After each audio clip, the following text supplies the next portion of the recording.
శివాజీ గారిని మాట్లాడాల్సిందిగా కోరుకుంటున్నాము. అందరికీ నమస్కారం అండి. విచ్చేసిన పాత్రికేయ మిత్రులకు, ఎలక్ట్రానిక్ మీడియా సోదరులకు, అలాగే సోషల్ మీడియా ఇన్ఫ్లుయెన్సర్స్కి అందరికీ పేరు పేరున వెల్కమ్. దండోరా మనం అందరం కూడా ఎప్పుడు కూడా శుక్రవారం రాగానే మలయాళం సినిమాలు ఏం రిలీజ్ అయినాయి నేను ఎక్కువ చూస్తున్నాం ఈ మధ్య.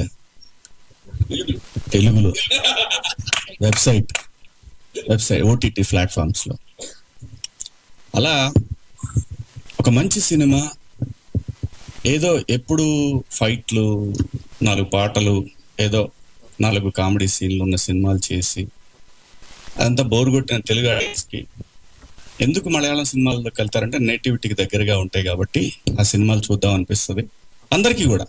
ఈవెన్ యాక్టర్స్ కూడా ఏమొచ్చినాయి, ఆ సినిమాల్లో ఏం చూపించారు అనే దాని మీదనే ఇంట్రెస్ట్ ఉంటుంది. అలాగే ఈ సినిమాకి వచ్చేసరికి దండోరా అంటే ఈ బంచ్ లో నేను చేసే సినిమాలన్నీ కూడా కొంచెం ఎక్కువ అలాగే ఉంటాయండి. నేటివిటీకి దగ్గరగా, రియలిస్టిక్ అప్రోచ్ ఉంటుంది ప్రతి సినిమాలో కూడా. అలాగే ఈ సినిమా ప్రొడ్యూసర్ బెన్నీ గారు, నాకు ఎందుకో అక్కడక్కడ ఈయన చూస్తే క్రాంతి గారు కనిపిస్తూ ఉంటారు, క్రాంతి కుమార్ గారు. వీళ్ళందరిది బెజవాడ, వీళ్ళందరిది.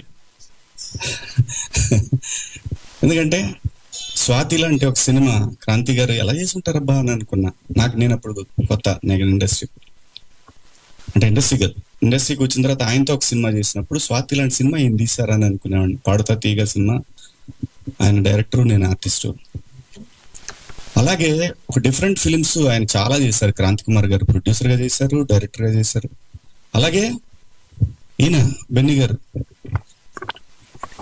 ఇతనిలో ఏదో తెలియని భావాలు ఉన్నాయి, చెప్పడానికి కూడా చెప్పలేడు కూడా ఆయన. కానీ ఎవరైనా చెప్తే వింటా ఇదే అనుకునే రకం అనమాట ఈయన. ఇదే తీయాలి, నేను ఇదే తీయాలి అని అనుకునే టైప్ ఈయన.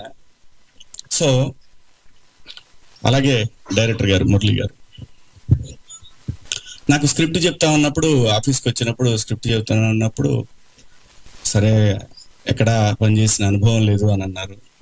స్క్రిప్ట్ ప్రొడ్యూసర్ గారికి నచ్చింది అన్నారు. డబ్బులు పెట్టేవాడికి డెఫినెట్ గా బాగుంటేనే పెడతాడు కదా అనే ఉద్దేశంతో విన్నాను. చాలా బాగా అనిపించిందండి, చాలా దగ్గరగా అనిపించింది. మన సొసైటీలో ఉండే ఏవైతే ఇప్పుడు ఊరికే పైకి మాట్లాడుతున్నా కానీ ఇంకా దాని తాలూకు ప్రభావం ఒక పాయిజన్ లాగా అలా కంటిన్యూ అవుతానే ఉంది వ్యవస్థలో.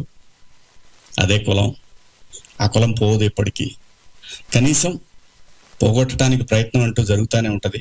అలాంటి ఒక ప్రయత్నమే దండోరా.